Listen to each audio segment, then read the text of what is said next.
lung dam takin kipakin omni lung dam kipam bingung Yesus mangun bengku sona tapi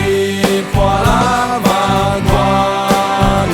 tuni dong pani pa tung pasyan nang manahi tung pasyan nahi kim hun lom lâu tahat bon tuni hallelujah hallelujah hallelujah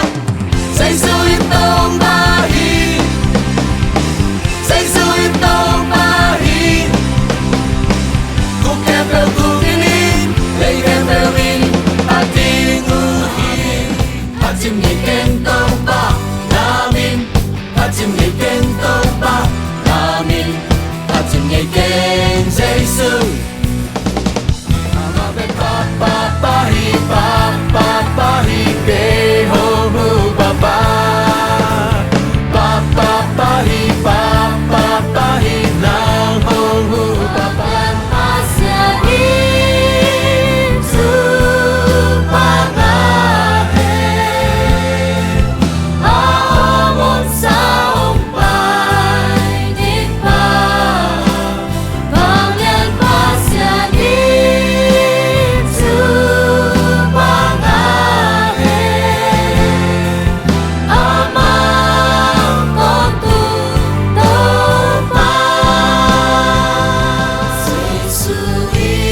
Sisuin tong pahi Sinapan tong kiso ang tong pahi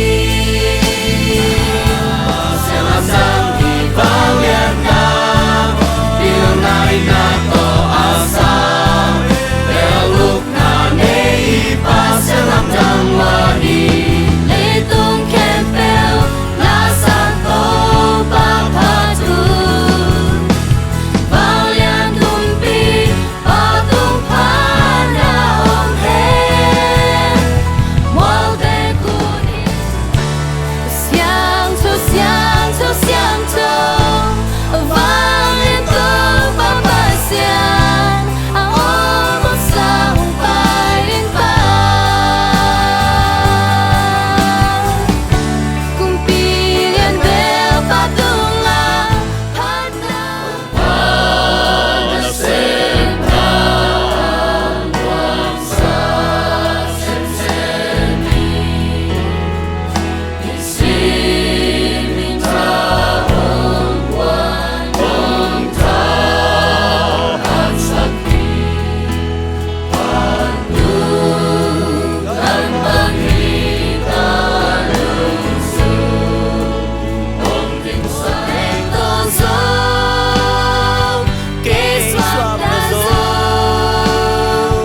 Kapasyan kagum panong tanso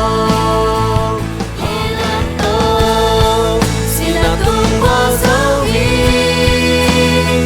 Tokizong ipasyan sense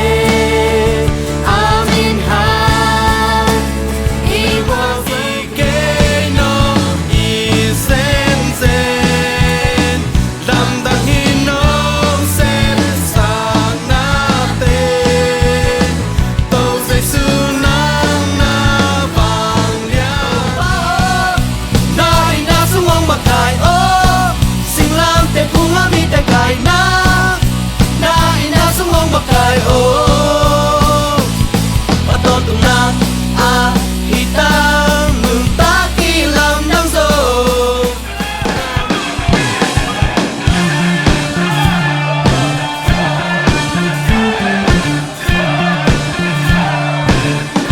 Jesus tông phai chi mà ta liang năn nỉ kia hay đấy ông mục đầu đi à năng công thể kia đi ông công thể kia ông chỉ về mà đây liên sự kiện xong này là khá đắt đâu ba ông chỉ khen được van tung ga mi ki umna sunga butte ki lo di ni van tung ông cặp ba de na ba agam ka te be lu thei dini u te nau te zo mi te na pasien dei na bang gam tat na achi thei le ha zui ding in kong mi